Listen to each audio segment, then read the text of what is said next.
आज इफ्तार में मैंने चिकन अलाइक्यू और वाइट सॉस पास्ता बनाया और इतना मज़े का बना कि कोई और चीज़ बनाने की ज़रूरत ही नहीं पड़ी। और इतना जूसी और इस कदर क्रीमी था कि बच्चे बड़े सारे ही खुश हो गए। और इतना सिंपल था, बस ये एक ही मील काफ़ी है पूरे इफ्तार के लिए। इसी से आप फुल हो जाते हैं, कुछ और बनाने की ज़रूरत ही नहीं पड़ती। इसके लिए मैंने लिया है ये हाफ़ केजी चिकन और इस चिकन के पीस की छोटी छोटी मैंने बोटियाँ बना ली थी और फिर इसे मैंने बारीक कीमा बना लिया। अब ये मेरे पास कीमा रेडी हो गया है। इसमें मैंने हाफ़ टी स्पून लिए है नमक और हाफ़ टी स्पून लेते हैं ब्लैक पेपर और हाफ़ टी स्पून ही लेते हैं वाइट पेपर और साथ ही मैंने इसमें ज़ीरा हाफ़ टी स्पून शामिल कर दिया है। अदरक लहसुन का पेस्ट 1 टेबल स्पून लिया है। अब इन मसालों को अच्छे से कीमे में मिक्स कर लेते हैं। इस तरीके से मैंने सारा ही कीमे में अच्छे से मसाले को मिक्स कर लिया है। अब हम इसकी फिलिंग रेडी करते हैं। अब फिलिंग रेडी करने के लिए मैंने लिए हैं कुछ, ये देखिए मेरे पास है, ये धनिया है, पुदीना है, कुछ हरी मिर्चें हैं और 6 से 5-6 वो हैं लहसुन के जब्बे। इन सबको मैंने मोटा मोटा सा दरदरा सा कूट लिया है। ग्राइंड बिल्कुल भी नहीं किया, मैंने इसको मोटा मोटा हाथ से ही कूट लिया है। और कुछ लिया है मैंने चीज़ के स्लाइसेस लिए हैं। अब मैं आपको दिखाती हूँ किस तरह से मैंने एक रैपिंग शीट ली है। रैपिंग शीट पे मैंने इस कीमे को अच्छे से फैला दिया है। इस तरीके से अगर आप चाहें तो थोड़ा सा ऑयली हाथ करके भी फैलाएंगे ताकि आराम से ये पूरे में कीमा लग जाएगा। और ये देखें, मैंने जो धनिया पुदीने की जो फिलिंग रेडी करके रखी थी, पहले उसकी एक लेयर लगाते हैं और साथ ही चीज़ के 2 स्लाइसेस लगाकर इसको रैपिंग शीट से फोल्ड कर देंगे। देखें इस तरीके से हमने आराम से इसको लेना है और ये हमारा रैप हो गया। और इस तरीके से हमने थोड़ा दबा के रख करना है ताकि हमारी जो चिकन है वो बाहर ना निकले और ये अच्छे से फोल्ड हो जाए। ये देखें इस तरीके से ये फोल्ड हो गई है। थोड़ा दबा के हम कर लेते हैं। अब एक दूसरा लाइक्यू लिया है मैंने, इसी तरीके से लगाना है। थोड़ा सा हाथ में ऑयल लगाकर हम इसको पूरा सेट कर लेते हैं। और बच्चे कुछ पसंद नहीं करते धनिया पुदीने वाली फिलिंग, तो इसलिए मैंने सिर्फ चीज़ के स्लाइस रखे हैं और फिर इसे फोल्ड कर दिया है। ये देखें, अब इसी तरीके से मैंने ये सारे ही लाइक्यू रेडी कर लिए हैं और इसे मैंने फ्रीज़ करने के लिए रख दिया है तकरीबन आधे घंटे के लिए फ्रिज में, ताकि ये अच्छे से सेट हो जाएं। जब ये सेट हो जाएंगे ना तो फिर हम इसे, ये देखें सेट हो गए आधे घंटे में।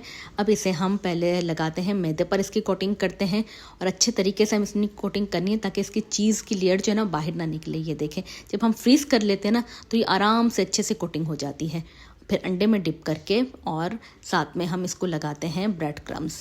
अच्छा दोस्तों, आपने मेरी वीडियो यहाँ तक देख ली और आपको पसंद आ रही है तो प्लीज़ लाइक, सब्सक्राइब और शेयर करते हैं अपने उन दोस्तों को जिन्हें चिकन अलाइक्यू बहुत ज़्यादा पसंद है।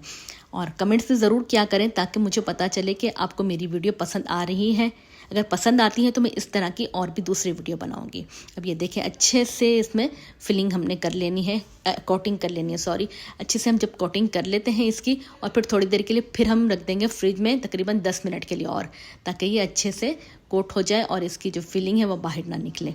अब मैंने इसे इस तरीके से, अब मैंने जैसे ही ऑयल गर्म हो जाए ना, इसको इसे हम फ्राई कर लेते हैं। अब बहुत ज़्यादा मैंने इसमें ऑयल नहीं लिया क्योंकि हमने डीप फ्राई तो करने हैं लेकिन बहुत ज़्यादा ऑयल में नहीं करते।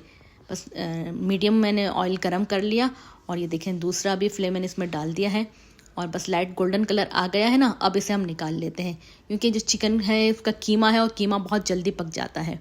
तो बस इस तरीके से जैसे ही गोल्डन कलर आ जाता है अलट पलट करते हुए दोनों तरफ से पका लेते हैं और इसे हम निकाल लेते हैं। अब ये देखें दूसरा भी हमने रेडी कर लिया है, उसे निकाल लेते हैं। अब जब हम ये बनाते हैं ना चिकन अलाइक्यू, तो इसके लिए किसी और चीज़ बनाने की ज़रूरत ही नहीं पड़ती। इतना जूसी क्रीमी है और वाइट सॉस पास्ता के साथ तो बहुत ही मज़े का लगता है और एकदम फुल हो जाते हैं। इसके लिए देखिए अच्छा सा बहुत सा सुनहरी सा कलर आ गया है। अब इसे भी निकाल लेते हैं। एक मैंने बनाया है धनिया पुदीने की फिलिंग वाला और एक बग़ैर फिलिंग के सिर्फ चीज़ की फिलिंग के साथ बनाया है और दोनों ही मैंने रेडी कर लिए हैं। अब बनाते हैं white sauce pasta. White sauce pasta के लिए मैंने लिया है बटर। बटर जैसे ही मेल्ट होता है ना तो इसमें हमने शामिल कर देना है गार्लिक। गार्लिक के मैंने 2 से 3 वो लिए हैं और इसको चॉप करके इसको भी हम पका लेते हैं। अब इसे भी हम गार्लिक को बहुत ज़्यादा नहीं पकाएंगे, वाइट ही रहेगा। इसमें हमने सिर्फ 1 टेबल स्पून भर के मैंने लिया है मैदा और मैदे को भी इसमें फ्राई कर लेते हैं सिर्फ 1 मिनट तक। और जैसे ही इसमें इसका मैदे का कच्चापन ख़त्म होता है, साथ में मैंने जो पास्ता बॉईल करके रखा था ना उसका पानी मैंने पहले से निकाल लिया था, तो 1 कप मैंने वो भी शामिल कर देना है इसमें। और ये देखें इसमें मैंने 1 कप जैसे ही शामिल किया और इसमें बॉयल आ जाता है तो थोड़ी थिकनेस इसमें आ जाती है। अब साथ ही हमने इसमें शामिल कर देना है white paper half tea spoon, नमक हाफ टी स्पून और ब्लैक पेपर भी हाफ टी स्पून, और साथ ही हम इसे थोड़ा सा चलाएंगे। अब इसकी थिकनेस बहुत अच्छी आ गई है इसमें। अब आप इसमें शामिल कर लेते हैं 1 कप दूध। दूध से हमारा ये है कि बहुत जूसी और क्रीमी वाइट सॉस पास्ता बनता है। अब ये देखें, अब मैंने इसे अच्छे से मिक्स कर लिया है। अब साथ ही मैंने इसमें शामिल कर देना है क्रीम का। मैंने एक पैकेट लिया है, ये देखें बॉयल आया ना। अब मैंने एक क्रीम का पैकेट लिया था, वो भी पूरा ही इसमें हम शामिल कर लेते हैं। ये मैंने पूरा पैकेट ही इस पर शामिल कर दिया है। अब जैसे ही इसमें और ज़्यादा उबाल आ जाता है तो मैंने जो इसको अच्छे से मिक्स करने के बाद जो सॉस हमने रेडी कर लिया है, अब इसमें हम शामिल कर लेते हैं पास्ता। पास्ते को मैंने पहले से बॉईल करके रख लिया था ताकि जल्दी जल्दी हो जाए। अब ये देखिए मैंने पास्ता बॉईल करके रख लिया था। अब इसे हमने शामिल कर लेना है। अब देखें बहुत अच्छे तरीके से हमने इसे मिक्स कर लिया है। और साथ ही हम इसमें कुछ चीज़ें शामिल कर लेते हैं, जैसे है ये मेरे पास शिमला मिर्च बारीक कटी हुई है और मशरूम्स हैं, इसको भी मैंने बारीक चॉप कर लिया है। और साथ में मैंने लिए हैं कुछ कॉर्न, वो भी मैंने इसमें शामिल कर दिए हैं। और बहुत अच्छे तरीके से हमने इसको मिक्स कर लेना है। और ये हमारा white sauce juicy pasta ready हो गया है। लेकिन अब और ज़्यादा इसको क्रीमी और जूसी बनाने के लिए मैंने इसमें थोड़ी सी चीज़ शामिल की है। देखिए अब मैंने फ्लेम बिल्कुल ही स्लो कर दिया है और चीज़ डाल के अब इसे कवर करके छोड़ देंगे 5 से 10 मिनट के लिए, ताकि हमारी जो चीज़ है वो अच्छे से मेल्ट हो जाए। देखिए मैंने इसको ढक दिया है। अब ढकने के 5 मिनट के बाद ही बहुत ही अच्छी सी हमारी चीज़ मेल्ट हो गई है और ये हमारा वाइट सॉस पास्ता बिल्कुल रेडी हो गया है। अब इसे हम सर्व कर लेते हैं। ये देखिए हमारा किस कदर जूसी और क्रीमी पास्ता बना है। तो बस अब इसे सर्व कर लेते हैं। ये देखें किस कदर जूसी और क्रीमी बना है।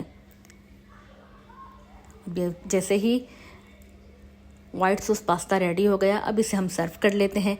और साथ में हमने जो चिकन रेडी करके रखी थी इसको भी कटिंग करते हैं। ये देखें इस तरीके से हमने इसे कट कर लेना है और इस कदर चीज़ी और क्रीमी बनता है और इस कदर टेस्टी है कि बस मज़ा ही आ जाता है। अब ये मैंने जो फिलिंग की थी धनिया वाली वो है, और इसके अलावा मैंने एक दूसरी भी जो रेडी करके रखा है वो भी मैं आपको बताती हूँ, उसको भी कट करना। वो भी एकदम जूसी और क्रीमी बना है। तो आप जो चाहें तो अपनी मर्ज़ी से बना सकते हैं और चाहे तो दोनों ही बना सकते हैं। अब ये वाला मैं दूसरा आपको कटिंग करके दिखाती हूँ। ये देखें बग़ैर फिलिंग के जो। और ये हमारा चिकन अलाइक्यू और वाइट सॉस पास्ता बिल्कुल रेडी हो गया है सर्व करने के लिए। अब ये मेरे पास फुल मील रेडी हो गया है इफ़्तार के लिए। अब किसी और चीज़ बनाने की बिल्कुल भी कोई ज़रूरत नहीं। तो बस आप भी इसी तरीके से बनाएं, खाएं और मज़े करें।